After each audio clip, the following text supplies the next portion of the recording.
स्क्रैपमा चाहिँ घडी पनि आएको छ हो। यो खाले घडीमा आएको छ,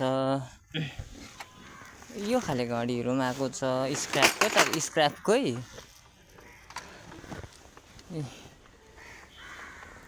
यो चाहिँ म राख्छु। किन भन्दाखेरि चाहिँ हुन्छ यो स्क्रैपमै आएको हो है। जे जस्तो भए पनि हाम्रो चाहिँ यहाँ भगवान हुनुहुन्छ है। म चाहिँ यो घडी चाहिँ राख्छु किनभने भगवान हुनुहुन्छ हैन। भगवान भनेको भगवानै हुनुहुन्छ र उहाँको स्थान कसैले पनि ओगट्न सक्नु हुँदैन हैन। र अन्त यो घडी चाहिँ म राख्छु। हाम्रो भगवान छ मैले भनिहालेँ हैन।